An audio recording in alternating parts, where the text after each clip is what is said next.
Vous êtes chez Tartampion, salut à tous et voici l'ouvre ta boîte du jeu Ulm. Alors c'est parti, on ouvre cette jolie boîte et on regarde ce qu'il y a à l'intérieur. Alors Ulm tempora in prisum aurum, ce qui veut dire dépêche-toi d'ouvrir la boîte Tartampion à quelque chose près.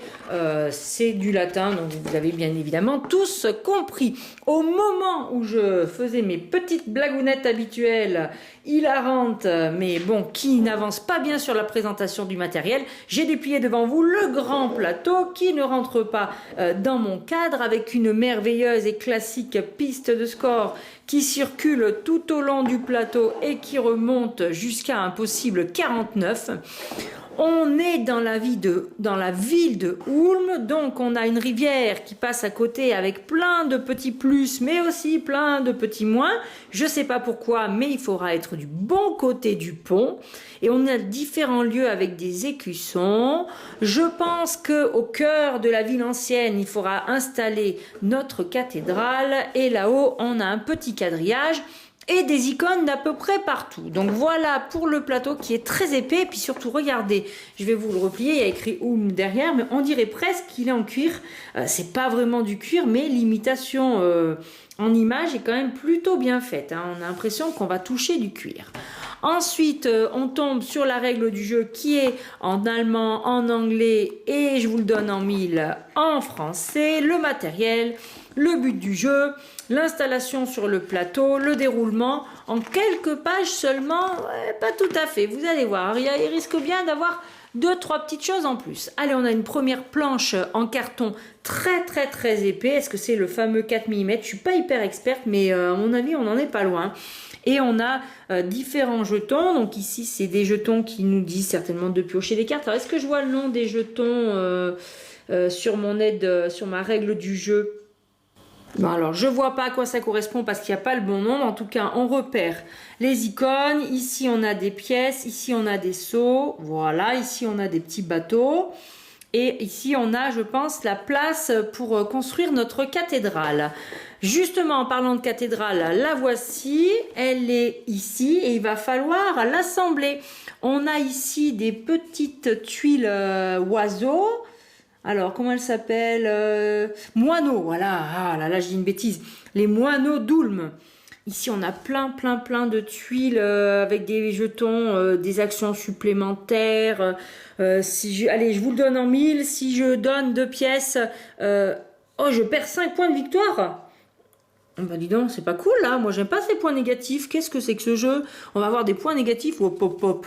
Il va falloir essayer de les éviter. Alors, les fameux blasons des joueurs. Alors, on a bien sûr la façade de la cathédrale. C'est tout petit, mais ça a l'air très mignon. Au dos, eh ben, on retrouve l'arrière des blasons qui sont neutres. Et ici, on a des tuiles avec un dos neutre parce que de l'autre côté, hop, j'y arrive. On a peut-être des objectifs, en tout cas on a des personnages, voilà, qui nous offriront des actions. Et on reprend ici les fameuses armoiries des différentes familles, ainsi que leurs bâtiments, hop, les autres armoiries et tous les autres bâtiments qui rapporteront plus ou moins de points de victoire. On a un sachet avec des pions en bois. Alors, il y en a beaucoup. On a aussi des petits sacs pour ranger tout ce qu'on va dépuncher là-haut. Bon, on a des disques de partout. Regardez, ils tombent. Vous voyez, on a des disques. Alors, il y a les 4 couleurs habituelles. Bleu, jaune, vert et rouge. Et puis, on a pour chacune de ces couleurs... Est-ce que je vais réussir à les attraper? Oui, super. Des petits bateaux. On a 4 bateaux. 4. Alors, c'est pas des petits bateaux, c'est des petites barges. Ben oui, sur une rivière, c'est plutôt une barge. C'est tout petit, c'est tout fin, c'est en bois. Et c'est aux couleurs des joueurs. Ensuite, on a des cartes. Alors, les cartes, on a 3 paquets de cartes. Ne jouez pas avec les 3 paquets de cartes, chers amis. Parce que là, c'est en français. Là, c'est en anglais. Et là, c'est en allemand. Donc, je pense même que vous pouvez vous contenter d'ouvrir le langage qui vous intéresse. Alors, qu'est-ce qu'on a au dos des cartes? Voilà le dos des cartes. Il est identique. Ensuite, qu'est-ce qu'on retrouve sur ces cartes? Eh bien, on a des petits textes avec des points de victoire. C'est certainement des événements qui vont apparaître tout au long du jeu, peut-être en début de tour, et qui permettront de renouveler les parties. Donc, cœur, elle est en double. Voilà. Alors, non, je dis une bêtise. Cœur, il y en a plusieurs qui s'appellent cœur, mais on a deux fois celle-ci qui apporte des points de victoire, mais regardez, c'est pas les mêmes jetons. Donc ça a l'air d'être la même utilisation, mais là c'est avec ces types de jetons-là, c'est avec ces types de jetons-là. Voilà, là on change les types de jetons. Ici la nef, voilà. Ensuite le clocher, plusieurs fois. On en a 3 à chaque fois. J'ai l'impression que le scoring est le même. Alors la ligue de Swab. Effectuer une action supplémentaire, la réforme, qu'est-ce qu'on a à la réforme? Voilà, les premières chroniques d'Ulm, le siège, le patricien, qu'est-ce qu'on a? Le fameux moineau, regardez comme il est beau notre moineau, les œuvres d'art, on a ensuite d'autres œuvres d'art, les voici avec différentes icônes, c'est la même construction d'action mais les icônes diffèrent.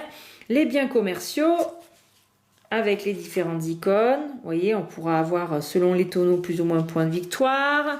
En payant, il faudra payer des barges certainement. Et oui, c'est pas gratuit le transport. La futaine qui va s'occuper très probablement du tissu. Et voilà donc pour nos petites cartes. Alors on a aussi un sac noir pour pouvoir cacher certainement des jetons. Et puis eh ben, quand je disais que les règles étaient finies, pas vraiment. Regardez-moi ce livret comme il est gros. Alors là aussi on a les 3 langues. On va aller directement à la fin. Et apparemment, si j'ai bien compris en regardant en diagonale, parce que je ne connais pas encore le jeu, et bien en fait ça vous présente tous les quartiers de la ville, chacune des icônes, chacun des descendants. Vous voyez, on vous précise les armoiries de la ville, comment ça se joue. Donc c'est un petit peu un bestiaire. Je dirais, de toutes les pièces. Mais enfin, là, il y a quand même les moineaux d'Ulm en début de partie. En cours de partie, on peut les utiliser. Donc, c'est peut-être des spécifications. À mon avis, il ne faut pas oublier de les lire. Voilà, donc vous aurez quand même un peu de lecture. Les cartes chroniques, les tuiles tours. Et là, si, la notice d'assemblage pour votre petite cathédrale. N'allez pas faire n'importe quoi. Il va falloir qu'elle tienne le coup. Et un petit glossaire. Ah oui, donc voilà, si vous aimez bien la lecture, tout ça bien évidemment dans un joli livret quasiment cuivré. Et bien voilà, chers amis, alors on va bien évidemment lire ces règles avant de pouvoir y jouer. Je vous dis d'ici là à très bientôt chez Tartampion pour les futures explications. Et n'oubliez pas, amusez-vous bien!